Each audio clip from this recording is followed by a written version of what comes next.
start, okay? I think after tonight, I will be good at giving talks. Thanks for your time and letting me practice. Okay.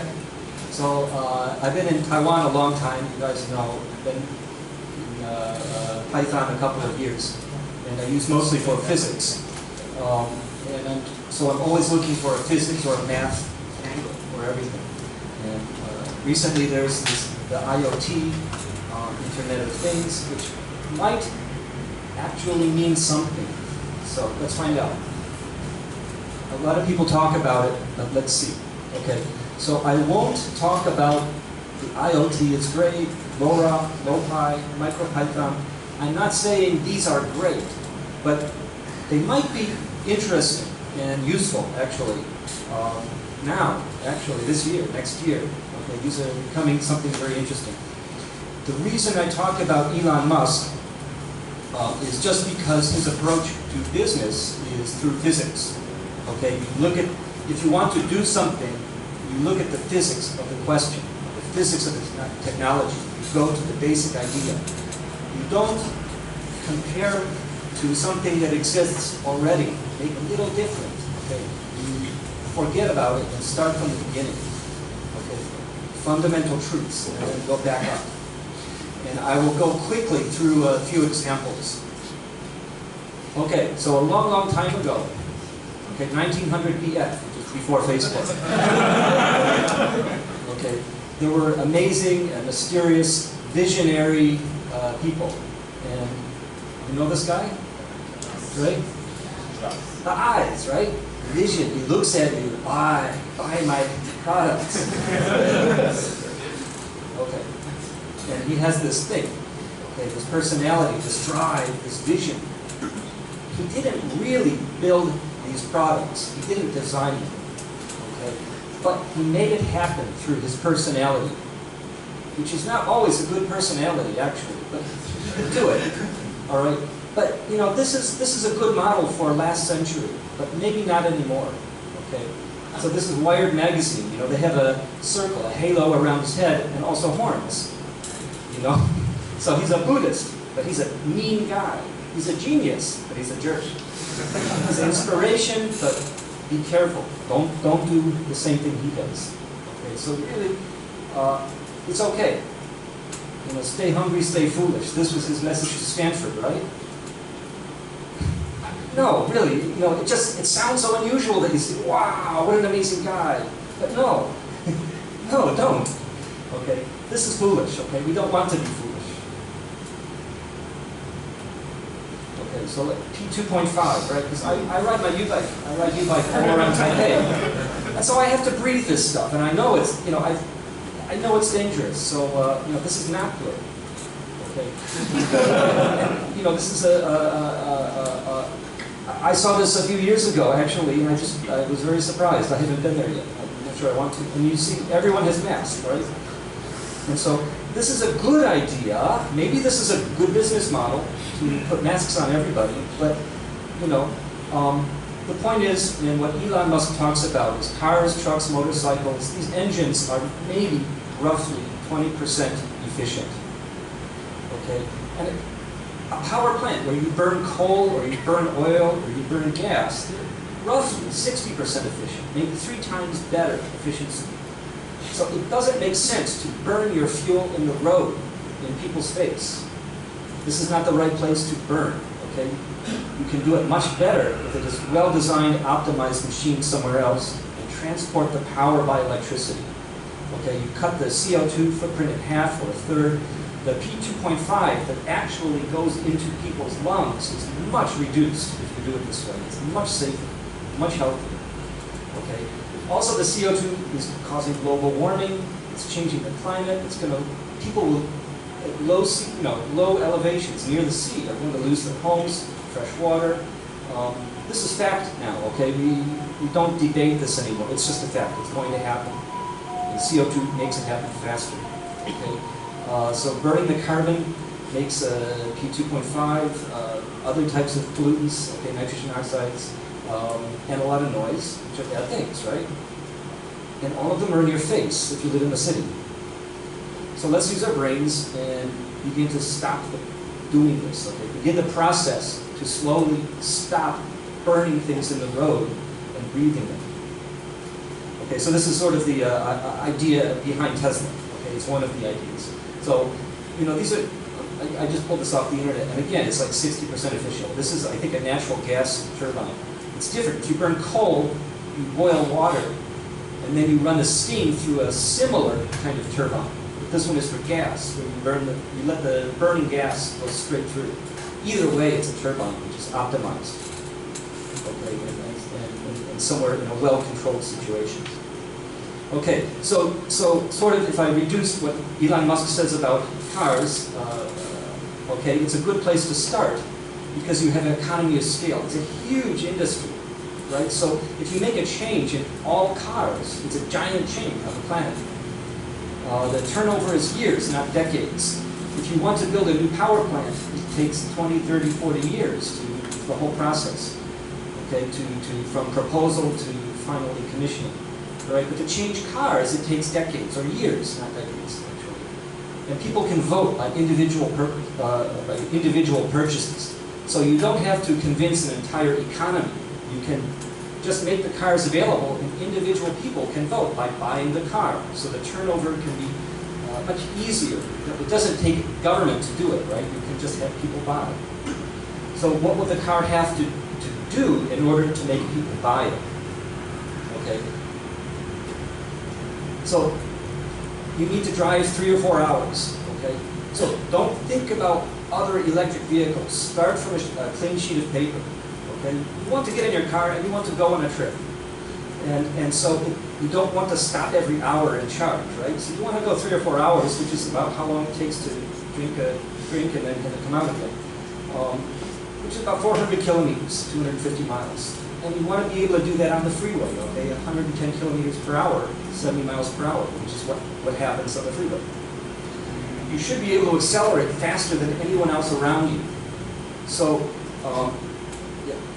so if other cars can accelerate better than you, no one will buy that car anymore, right? So you want to be the fastest one.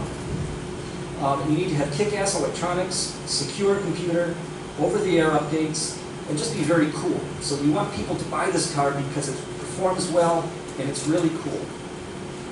So the battery is the central technology. So what are the first principles? Don't look at other batteries that are out there. Don't look at other electric cars. Start from physics. Okay, so I'll do some battery math. So for an electric car, you have drag. Okay, for any car going fast, which is just the force of the air that you're pushing out of the way as you drive. And so you can approximate it with a very simple little formula, which is just the force of the drag is proportional to the speed squared, area of the car, density of air, and this coefficient of drag. Okay, so this is a simple expression. You just put all the unknowns into the coefficient of drag. And so for, I'll show you some pictures here. Some pictures in this one. Okay, so for the coefficient of drag, you really want some number around 1. Okay, so so it could be 0.2, 0.3, 0.5, 1.5, but it's always a ratio. It's about 1. The other force is rolling resistance, the work you do as you compress and let the tire, the rubber, expand. So as you drive, you're always bending the rubber constantly, and it's getting hot. Okay? So this is not a physics class. I won't go through it, but it's Python, so I just put it all in Python. So I just put the force due to the drag, the force due to the rolling from Wikipedia. Put in the mass of the Tesla, let's say 2,200 kilograms. Coefficient of drag of 0.24, which is really amazing. It's extremely aerodynamic. It's probably the most aerodynamic car, except for the next Tesla 3, which is even lower, 0.20. And for the rolling resistance, I just took a number, which is the lowest number I could find in Wikipedia for a car type of title. Density of air, about 25 square feet that I convert to meters. Sorry? No, I can't. I don't know, can I? I will put the slides out later, and you can look at them there, but I don't know how to change the font size. No, sorry, I don't know. I'm going to hit one anyways. Okay, so this is the speed in kilometers per hour. This is the force.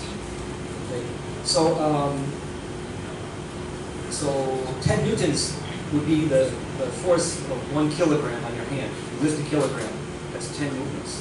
Okay, so this is something like 40 to 50 kilograms of equivalent of force if you push the car at the speed. So at any speed, you have this much force that you're fighting just due to the tires, and then you have this v squared term due to the drag. Okay? So it turns out to be about 450 newtons at 110 kilometers per hour. I see what you mean. You can't see, but this one I can fix quickly.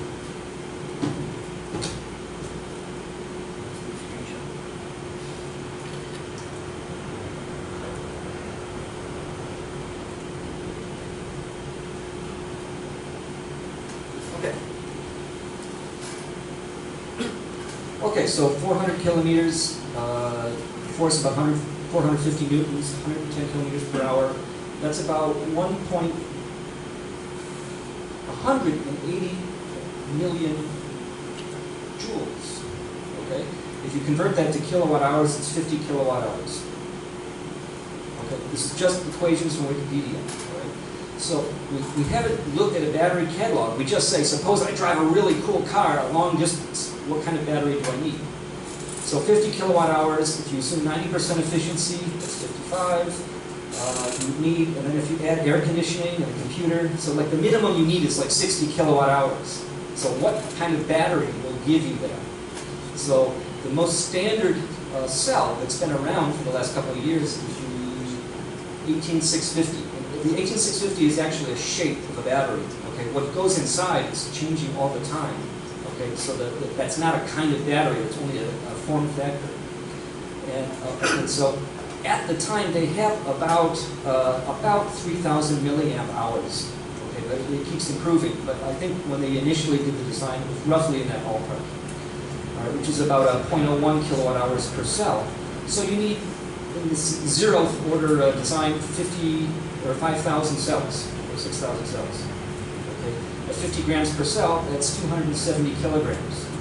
Now you need to double that because you need structure, right? You need to put all these batteries in a very protective, solid thing because it's low to the ground and you don't want things from the road hitting it. And you need all kinds of things, water cooling pumps, computers built into the battery. So I just doubled that and said, okay, so that's 500 kilograms.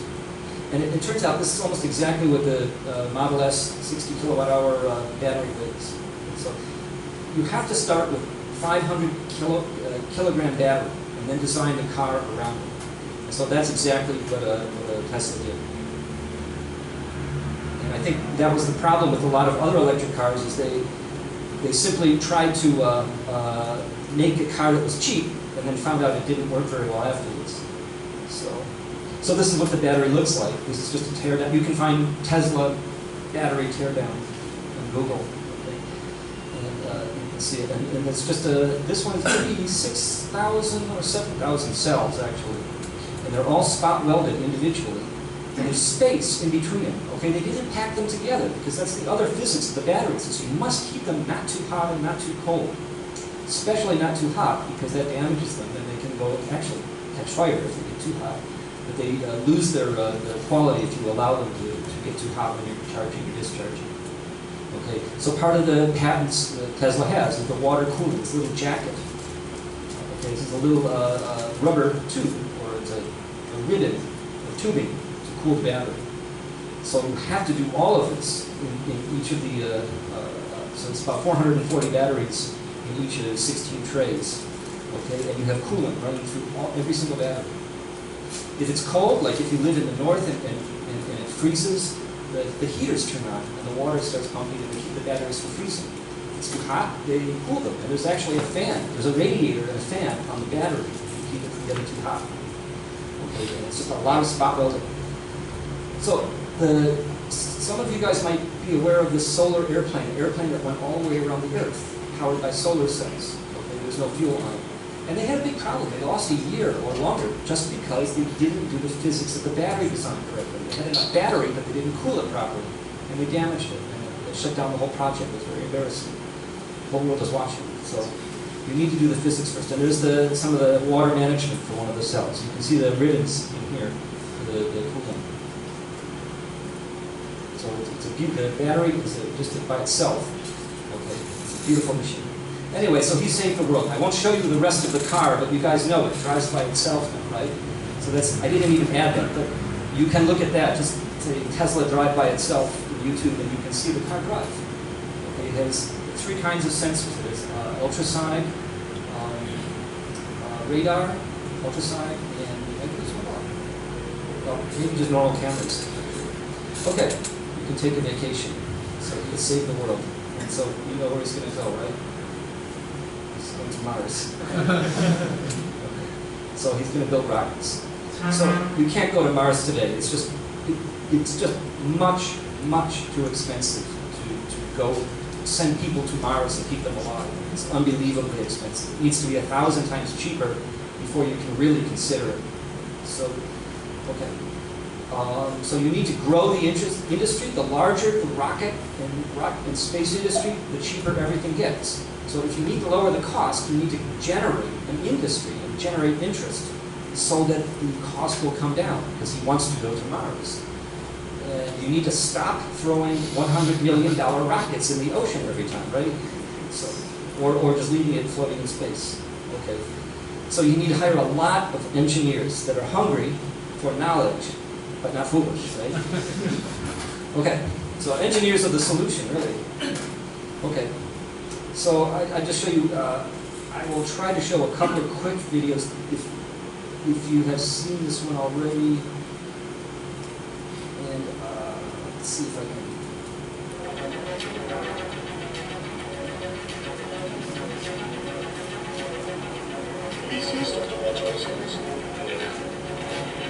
So I'm not going to play the whole thing. Basically, this is used to hire engineers. Okay, you see this, you think it's a cool company, and it attracts even more engineers to the company, and lowers the cost of the rockets.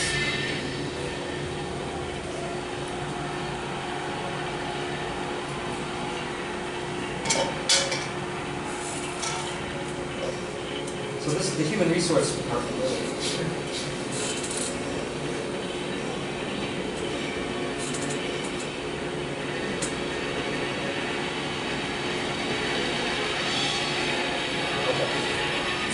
Okay. Good. All right. So anyway, now they've done it 4 times. The next 3 times successes were all on a small boat in the middle of the ocean. It's a robot boat, right? A robot rocket. These things are just doing it by themselves. So that's not even the main thing, but it's a robot boat and a robot rocket, right? Talking to each other by relative GPS, which is a special kind of GPS calculation. Okay, so what is the IoT? Okay, it's not one thing, but maybe there's 2 general kinds of IoT. Okay, and one kind is I call the Internet of Toasters. And everyone thinks that everything you buy is going to have the internet on it now. Okay, and that's one business. And I won't talk about that. Maybe it'll happen, but maybe. Okay, the other one is a high granularity data collection for better life. Okay, so it's collecting information to improve the way things happen. Okay, you can imagine in agriculture, transportation, pollution control, flooding, natural disasters. I mean, in Taiwan, I can really see there are some very serious issues with water, right, in typhoon. There are landslides, there's flooding. If you have the high granular, and I go hiking and I see these automatic rain gauges, right? If you go in the mountains, you can see that the government's measuring the rain, but they can't measure every single square kilometer or something like that, which would be even more helpful to predict floods. How many people received an earthquake alert on their cell phone? Yeah, okay, it's just the first test, okay? I know some people say, oh, I wasn't in time, oh, it's no good, the government's no good.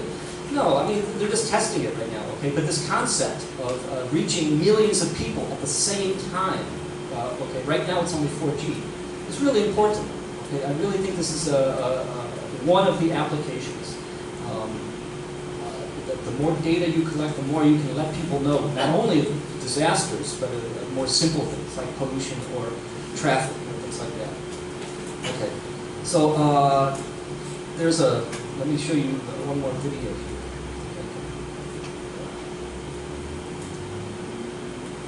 Has everyone or anyone seen this?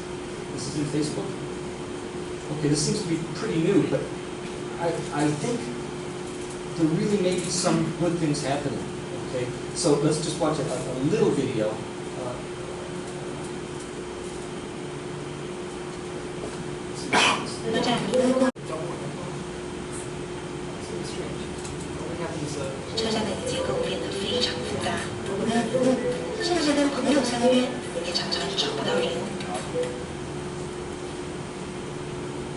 It's the internet.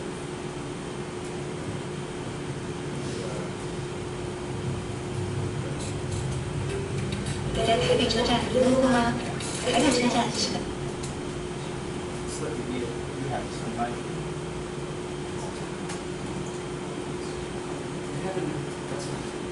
So maybe you can just read the release, or you can watch it later.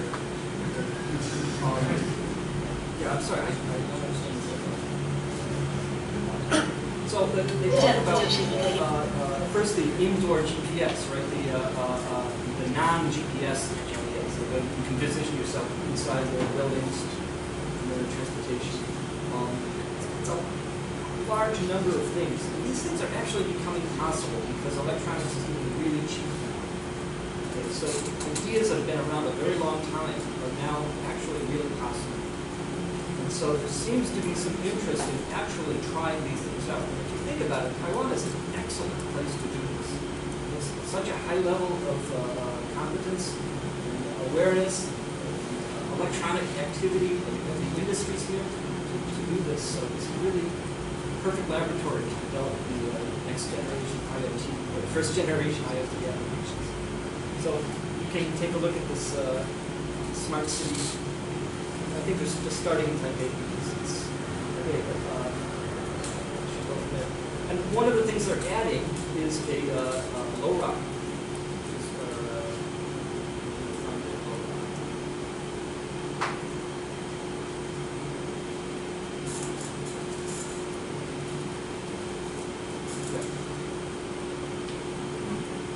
So Taipei will have a LoRa network soon. I don't know how soon. What it means is if you have a LoRa chip, you will be able to turn it on and connect. And LoRa is low power and low frequency and long distance. Okay, so it goes many kilometers, but very, very low power. And it's low data rate, so you don't use it to download files. You use it for much smaller packages, like small bits of data, not images, but much smaller bits of data. LoRa can be cellular, so the LoRa devices, they don't all have to connect to the LoRa network. They can work with each other, and some of them can connect to the edge of the network. So this will be around, but you don't need to use this network, although it's available. So they're connecting it all the way to the regular internet. So you can see your LoRa devices. You can put them on top of a building somewhere and then log into it via LoRa. And you don't have to plug it in. You can have a tiny little battery in the back all the time. It's very low power. So I'm just introducing these things. You need to check them out yourselves to get the details. So I think this high granularity data for many, many different reasons is really going to be important. And I think it's going to be significant all over the world. It's part of the smart city. Some of it is a catchphrase, but some of it is really real. Okay? It's really necessary. So I'll talk about this. It won't look like this. These things will not look like this. They're going to be small, low power, sealed, so they're environmentally sealed so nothing can hurt it. You won't plug it into anything. It will either have a battery that lasts for years, or it will gather power from the environment, from light or heat or something like that. Okay, so these are very low power devices. So this is just a prototype for it. So imagine something much smaller. Imagine something that's cheap and large volume, but you put it somewhere and you forget it. You put it and forget it, and then it just stays connected for years by itself. Low data rates and low power. Okay. So you will not be plugging in a zillion things. You will not be connecting a zillion things directly to the internet, okay, through Ethernet or Wi-Fi. These are just high power things. So it's really drop it and forget it. Mesh connected. All the different protocols are agreeing that the devices ultimately should all be IPv6 addressable and self-powered. Okay. So actually, this is the people talk about running for years. The little microcontroller, just put a tiny one of these coin cells in and seal it up. It doesn't need it. It'll just run for a few years. So photovoltaic cells, if we're talking about microwatts, you can just use a photovoltaic cell in a room, possibly. Okay. Or you can do electromagnetic harvest with energy if the battery isn't long enough. Okay, so now most things are moving to higher frequencies, right? We're going to 2 gigahertz, 5 gigahertz. 2 gigahertz, 5 gigahertz, and up for Wi-Fi, Bluetooth, eventually. Certainly cell phones. And then probably up to 50, 60 gigahertz, not too soon after that, the millimeter wave stuff. And the advantages are, there's a lot more bandwidth up there, but you can also do beamforming. Okay, so it allows, when the wavelength is small, smaller than your device, you can start beaming power. Even your cell phone or your Bluetooth device can actually beam power in certain directions, which means you get stronger signal and more devices can use the same space and the same bandwidth because they're actually communicating. So like for 5G indoors, you will have many, many transponders, and they will actually be beaming back and forth to each other, not broadcast like normal cell phones. But you don't want that. This one, maybe I'll show you this a little bit later. Okay. So the reason you don't want it is because as you go up, there's a lot of reasons to go up in frequency. But the problem is the environment, water, and a lot of other molecules. The higher you go in frequency, the more they absorb.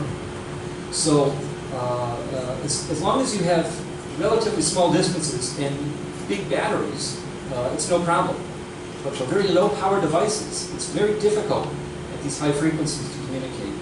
So LoRa is in low frequency, below a gigahertz, maybe 800, 900 megahertz, where there is still enough bandwidth, and there are some free bands where you don't even need certification in certain cases. So the LoRa Alliance, you can just take a look at this.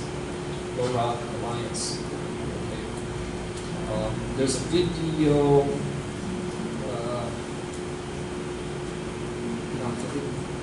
Take a look for the YouTube. I found this very nice YouTube. Okay, it's called LoRa Alliance Introduction. It's got closed captions, and these are actually almost readable. So it's a nice 4-minute video. Okay, so now I will show a few more things, but we have this sound problem. I'll play it without the sound. Okay, so we have this MicroPython. Let's see if that works.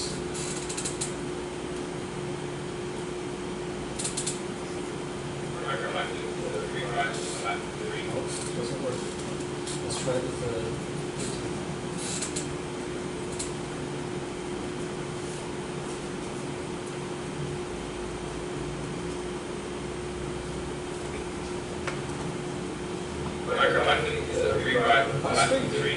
Okay, so we'll do the sound.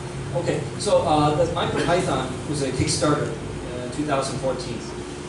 And the MicroPython is the bare metal operating system for microcontrollers with a Python interface. So you get your operating system, you get a Python prompt, and you use Python.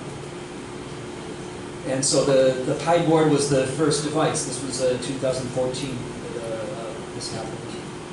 And it had a lot of things that you can control. So it sort of feels like a little bit like the Raspberry Pi interface, but there's actually no Linux. You're right on the, so it's written in NCC, and and then it allows you to do everything. So what it means is that if you want to do Internet of Things development, and you don't want to deal with something as big and power hungry as a Raspberry Pi, if you want a tiny little microcontroller that's battery operated, it'll last a long time, you can do this with MicroPython because it's optimized for low power and very little memory usage for microcontrollers, and yet you can do everything in Python.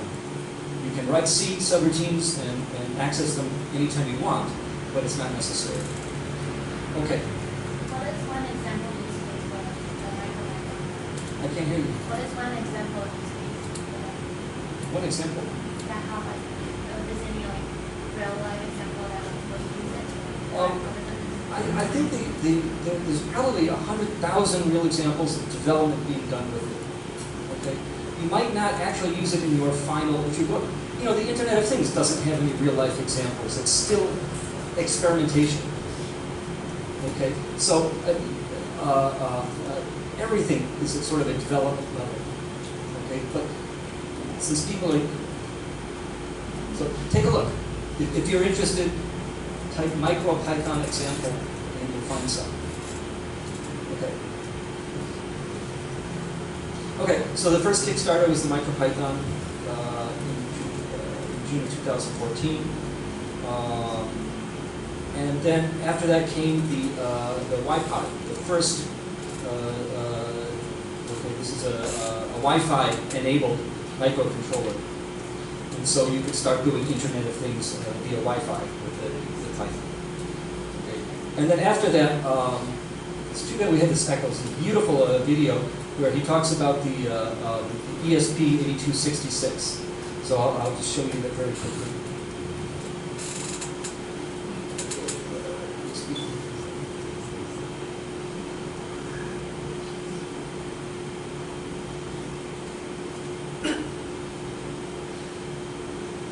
Okay, so this is the second generation of MicroPython. And so the program here is just a couple of lines of Python to get the weather from the internet and display it. So now he's starting his second Kickstarter. And so this is this little thing right here. This is the development of MicroPython. Okay, this is a pretty cool software by itself to display sort of group activities. Software development. Okay, so after this, the ESP8266, the Wi-Pi people now came out with the low-pi. And so the low-pi has Wi-Fi, Bluetooth low energy, which is different, and also LoRa. And it's actually capable of hosting 100 other LoRa devices. So one of these will actually, you can use and build an entire LoRa network just by yourself. Okay. And it's all Python. So you don't need it. If you don't want to, you can just do everything with Python, build your entire network, never getting outside of Python.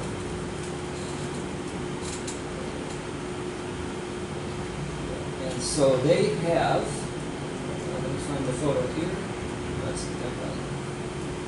So the low-pi is now done with something called an ESP32.